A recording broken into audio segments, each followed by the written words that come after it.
건강하게 사는 법. 젊은이들 앞에서 늙은이 티를 내기는 싫지만 나이를 먹는 것처럼 누구에게나 공평하게 닥치는 피할 수 없는 운명도 없는 것 같다.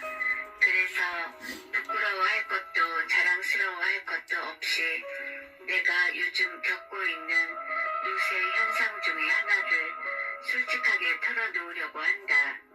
워낙에 초저녁 잠이 많고 아침잠이 없는 소위 아침형 인간에 속했는데 그게 요즘 더 심해져서 9시 뉴스를 보다가 반도 못 보고 잠자리에 든다. 그러고는 새벽 8시만 되면 깨어난다. 아마 6시간쯤은 꿈 없는 단잠을 자는 것 같다.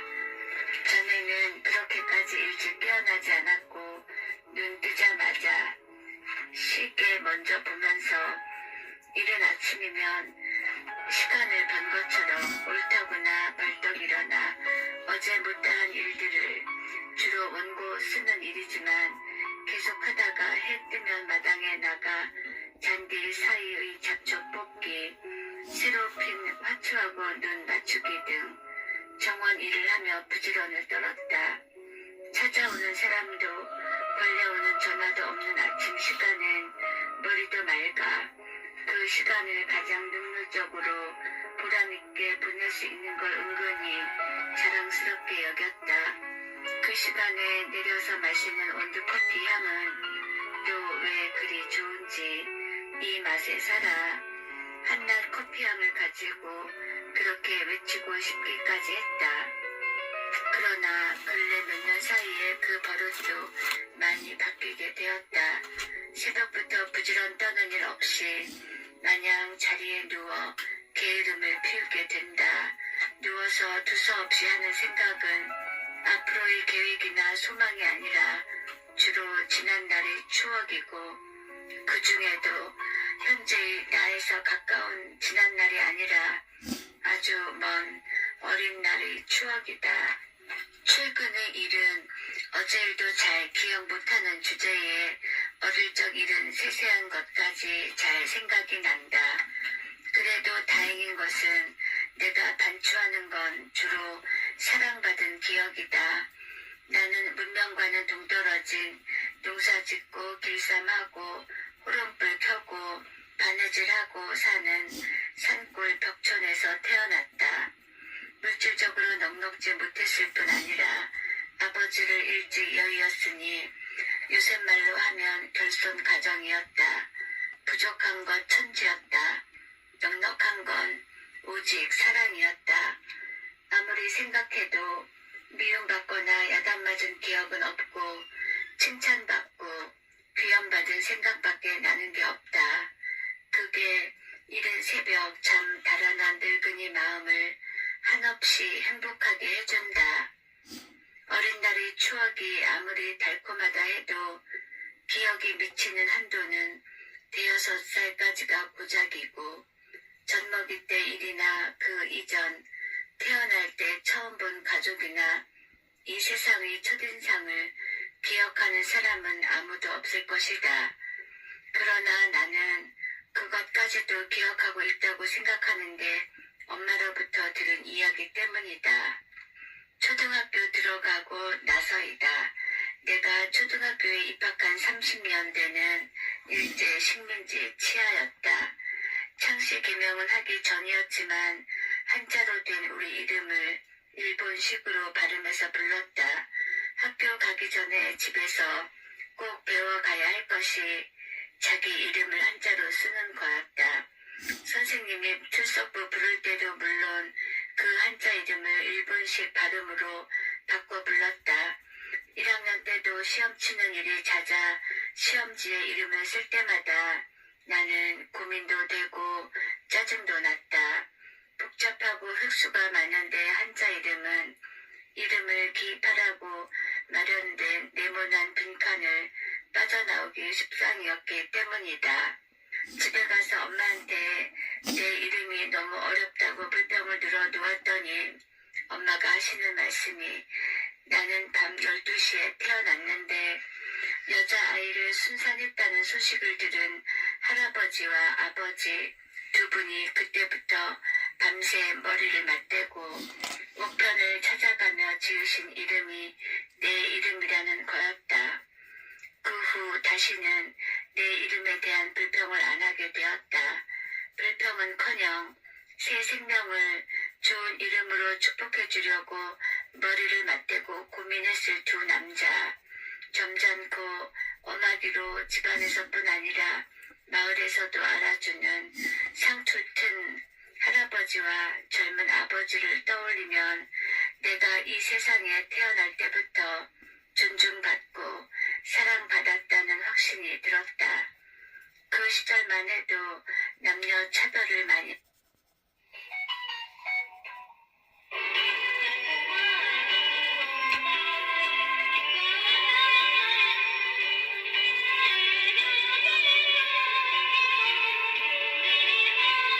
전화가 오다니.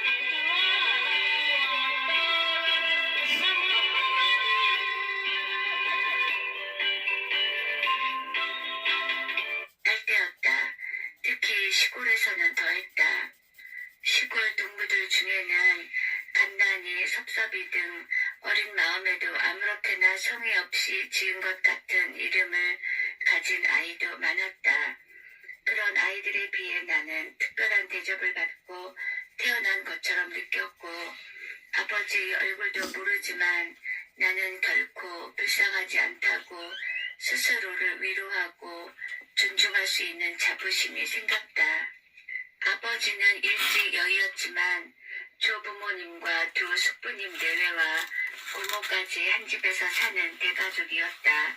사촌이 생기기 전까지 집안에 어린애가 나 하나뿐이어서 귀염도 많이 받았지만 어리광이 심하고 음식을 많이 가리고 누가 조금만 나한테 언짢게 해도 할머니한테 일러 바치는 질 나쁜 고자질쟁이였던 것 같다. 한번 울기 시작하면 목이 쉴 때까지 그치지 않는 고약한 성질 때문에 애 먹은 얘기를 숙모들한테 많이 들었다. 그런 나쁜 버릇을 서서히 고쳐준 것도 엄마였다고 생각한다. 학교 갔다 와서 동무들하고 싸우거나 이짐을 당한 얘기를 하면서 그 동무를 미워하고 욕하면 엄마는 내 역성을 드는 대신 그러지 말고 그 동무 좋은 점을 한 가지라도 찾아보라고 며칠이 걸리더라도 그런 마음으로 동무를 대하면 반드시 한두 가지는 좋은 점이 보일 거라고 하셨다. 그렇지만 어리광이 몸에 배고 고자질하기 좋아하는 고약한 버릇에 누구 편도 안 드는 그런 말씀이 먹혀들 리 없었다. 그러나 일러 바쳐야 소용이 없다는 걸 알게 되고부터 차츰 고자질하는 버릇은 없어지게 되었다. 그리고 엄마한테 귀가 따갑게 들은 남의 좋은 점을 찾아내면 네 속이 편하고 내 얼굴도 예뻐질 거라는 잔소리는 철들고 어른되어 엄마한테 그런 소리를 안 듣게 된 후에 오히려 더 자주 생각나고 어떡하든지 지키고 싶은 생활 신조 같은 것이 되었다. 그리고 엄마가 나한테 하신 것과 똑같은 잔소리를 내 아이들에게 하게 되었고 내 성질까지 정말 그런 사람이 된 것처럼 느낄 때가 많다. 남의 좋은 점만 보는 것도 노력과 훈련에 의해서 얼마든지 가능한 일이라고 단언할 수 있으니 누구나 한번 시험해보기 바란다. 남의 좋은 점만 보기 시작하면 자기에게도 이로운 것이 그 좋은 점이 확대되어 그 사람이 정말 그렇게 좋은 사람으로 변해간다는 사실이다. 믿을 수 없다면 꼭 한번 시험해보기 바란다. 옛 성현의 말씀 중에도 이런 게 있다. 이 세상 만물 중에 쓸모없는 물건은 없다. 하물며 인간에 있어서 어찌 취할 게 없는 인간이 있겠는가. 아무짝에도 쓸모없는 인간이 있다면 그건 아무도 그의 쓸모를 발견해주지 않았기 때문이다. 발견처럼 보람있고 즐거운 일도 없다. 누구나 다 알아주는 장미의 아름다움을 보고 부러워하는 것도 좋지만 아무도 거들떠보지 않는 들꽃을 자세히 관찰하고 그 소박하고도 섬세한 아름다움에 감동하는 것은 더 큰 행복감이 될 것이다. 우리 삶의 궁극의 목표는 행복이다. 행복하려고 태어났지 불행하려고 태어난 사람은 아무도 없다. 누구나 행복하게 살기를 원하지만 각자 선택한 행복에 이르는 길은 제각각 다르다. 돈만 많이 벌면 행복해지리라 믿는 사람이 있는가 하면 출세하여 권력자가 되면 행복해지리라 하는 믿는 사람도 있다. 그리하여 누구는 돈을 벌기 위해 일상의 사소한 기쁨은 희생하고 일만 하다가 저녁이면 돈을 세는 것으로 하루를 마감한다. 돈 세는 일은 갈증난 이가 소금물 마시듯이 잠시의 목마름은 채워줄지 모르지만 곧 더 목말라진다. 그래서 하루하루 더 욕심에 쫓기어 휴식을 모른다. 권자에 오르고 싶은 사람도 마찬가지이다. 권자라는 사닥다리엔 정상이 없다. 설사 나 외엔 윗자리가 없는 정상에 올랐다고 치자. 그러면 그 자리를 더 오래 혼자서 누리고 싶은 욕심에 뒤에서 기어오르는 모든 사람을 적대시하고 발길질하며 전전긍긍하게 될 것이다. 미처 정상의 기쁨을 누릴 새도 없이 말이다. 최고의 부자, 최고의 권력자도 시시하게 여길 수 있는 게 아마도 학문이나 예술일 것이다. 그러나 미나 진리 추구처럼 천부의 재능 없이는 끝이 안 보이고 분야가 없고 설사 재능이 있다고 하여도 좌절과 절망을 일용할 양식삼을 각오가 돼 있지 않으면 도전하기 힘든 분야가 그 분야라고 생각한다.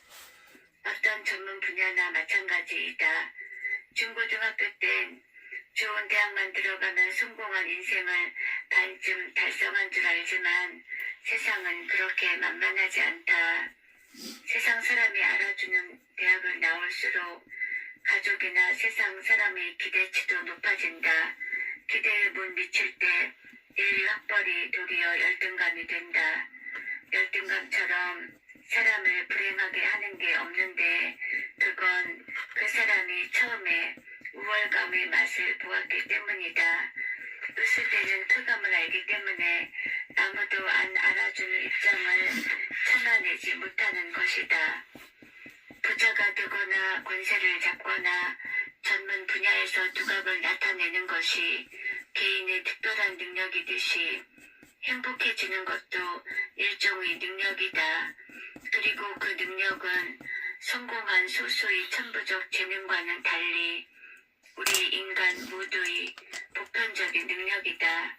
창조주는 우리가 행복하길 바라고 창조하셨고 행복해야 할 수 있는 조건을 다 갖춰주셨다.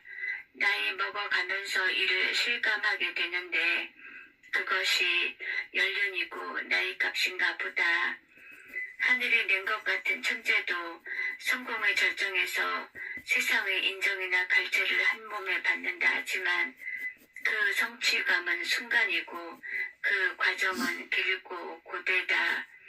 인생도 등산이나 마찬가지로 오르막길은 길고 절정의 입지는 좁고 누리는 시간도 순간적이니 말이다. 이왕이면 과정도 행복해야 하지 않을까? 인생은 결국 과정의 연속일 뿐 결말이 있는 게 아니다. 과정을 행복하게 하는 법이 가족이나 친척, 친구, 이웃 등 만나는 사람과의 인간관계를 원활하게 하는 것이다. 모든 불행의 원인은 인간관계가 원활치 못한 데서 비롯된다. 내가 남을 미워하면 반드시 그도 나를 미워하게 돼 있다. 남이 나를 좋아하지 않는다고 나는 잘못한 거 없는데 그가 나를 싫어한다고 여기는 불행감의 거의 다는 자신에게 있다. 자신이 그를 좋아하지 않고 나쁜 점만 보고 기억했기 때문이다. 아무에게도 사랑받지 못하는 사람처럼 불쌍한 사람은 없다. 그건 곧 사랑을 할 줄 모르는 사람처럼 불쌍한 사람은 없다는 소리와 다름이 없다. 처음에도 말했듯이 인간관계 속에서 남의 좋은 점을 발견해 버릇하면 그 사람이 좋은 사람이 되어 나를 행복하게 해주는 기적이 일어난다. 서로 사랑하게 되는 것이다. 사랑받을 만한 구석이 하나도 없는 사람은 이 세상에 없다. 그런 인간을 하나님이 창조하셨을 리가 없다. 현재의 인간관계에서뿐 아니라 지나간 날의 추억 중에서도 사랑받은 기억처럼 오래 가고 우리를 살맛나게 하고 행복하게 하는 건 없다. 인생이란 과정의 연속일 뿐 이만하면 됐다 싶은 목적지가 있는 건 아니다. 하루하루를 행복하게 사는 게 곧 성공한 인생이다. 서로 사랑하라고 예수님도 말씀하셨고 김수환 추기경도 말씀하셨다. 그 말씀은 너희 모두 행복하라는 말씀과 다름없을 것이다. 오늘은 박완서님의 작품 노란 집 중에서 행복하게 사는 법이었습니다. 감사합니다.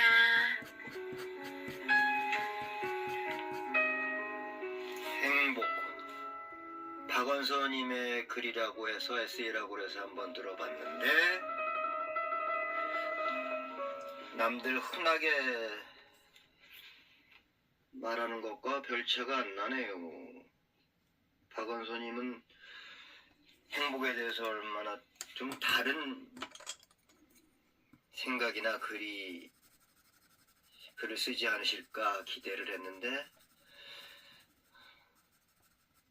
행복이라는 게 막연하듯이 그 단어 자체가 막연하듯이 좀 막연한 얘기를 그냥 부처님 같은 말씀, 예수님이 그렇게 사셨나요? 예수님이 그렇게 안 살았잖아요. 부처님이 그렇게 살았나요? 부처님도 그렇게 살지 않았는데 말만 그렇게들 하셨을 뿐이지. 하여튼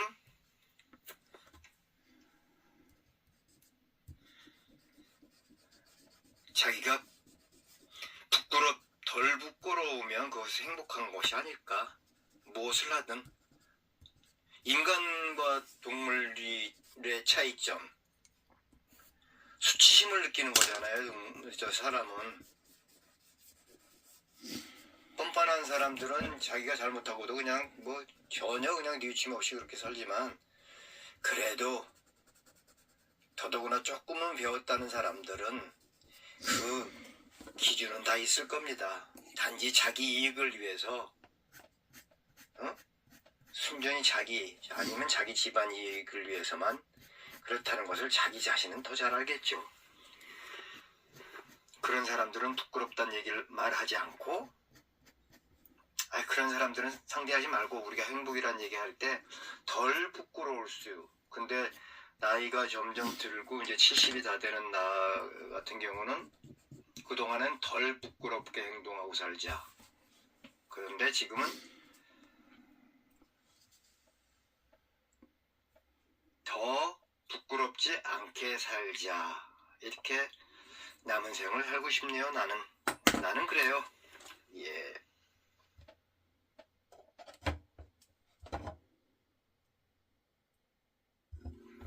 행복의 나라.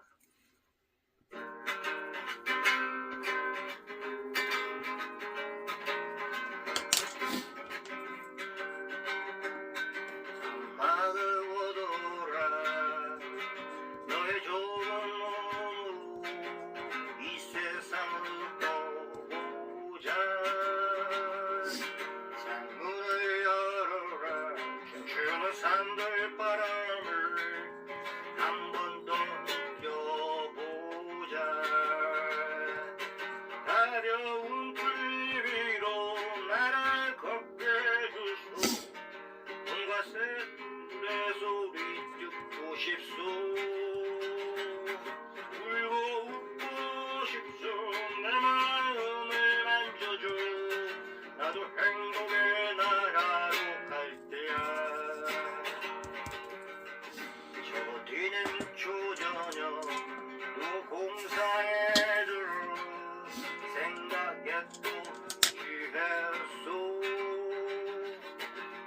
작은 창가로 흘러들리는 산뜻한 노는 아이들 소리. 아, 나는 살겠소. 태양만 비춘다면 뭔가 알아 안에서 아이고야 이와 천둥의 소리 이겨 숨을 주겠네. 나도 행복의 나라로 갈 때야. 가면 되지. 이게 숙인 기대어 눈을 떠봐요. 귀속도 기울이고 아침에 일어나면 사실 느낄 수 있어. 밤과 낮 구별 없이 고개 들고 들어요. 손에 손을 잡고서 춤과 유혹의 뒷장 넘기며 광야는 멀고요. 하늘은 또 푸르르. 다들 행복의 나라로 갈 테야. 다들이 아니라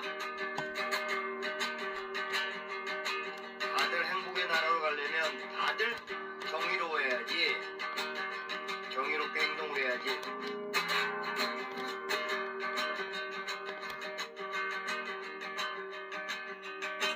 너도 행복의 나라로 가거라.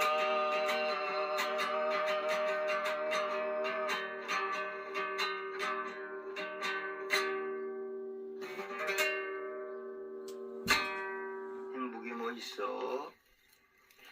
부끄럽지 않게,